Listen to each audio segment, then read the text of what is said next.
Tyler Van Fleet here from the My Woodlot team. We had a big rainstorm last night in Westchester County, New York, and I'm just out on a walk on a local trail and I'm seeing lots of evidence of the rain and the force of the water that moved through this area.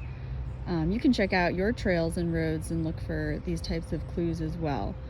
You can see that there's a lot of clumping of organic material here. It started moving in the runoff, but then would get snagged on rocks and roots and bumps in the road. So this clumping pattern of organic material tells you that a lot of material was on the move. You can even see how it's getting caught at one area and then kind of flowing down with the force of water. Larger rocks and pebbles are not being moved by the water, but the sediment, finer green soil around it is getting washed out. So you start to see more bumpy roads, bigger rocks and pebbles staying put, but the finer stuff moving all around it. And then we come to a slope here and you can start to see where the water kind of channeled through, moving a lot of soil with it. The larger rocks are staying put.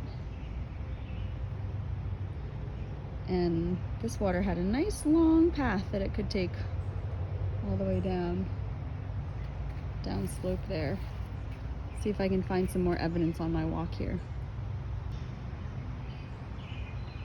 This is a cool piece of evidence here.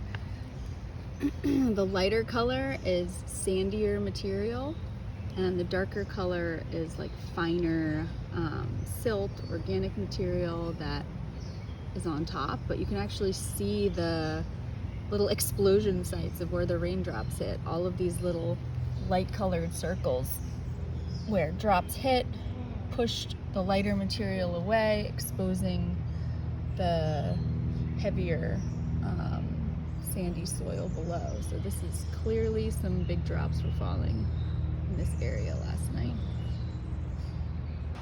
So I'm on another section of trail here and you can see that the force of the water that crossed this gravel road was quite strong.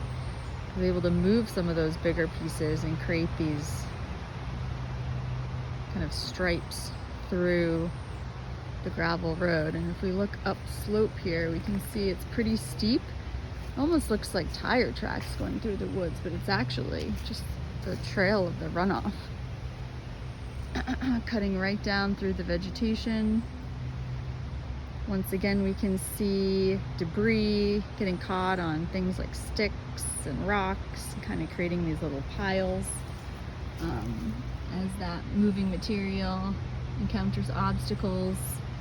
And if we see where it crossed here, we start to see the damage that really powerful runoff can create. So this is the edge of a road that's trafficked seasonally by vehicles, and you're gonna see some damage to that road, a big divot. And you can see how the water continued to flow downstream. It's heading towards the Pocantico River, which I can hear rushing in the distance. There are things you can do to limit runoff damage to roads like this, called best management practices, water diversion structures that would move water off to the spongy forest before it encounters roads and trails and damages them like this. So check out more about best management practices on My Woodlot.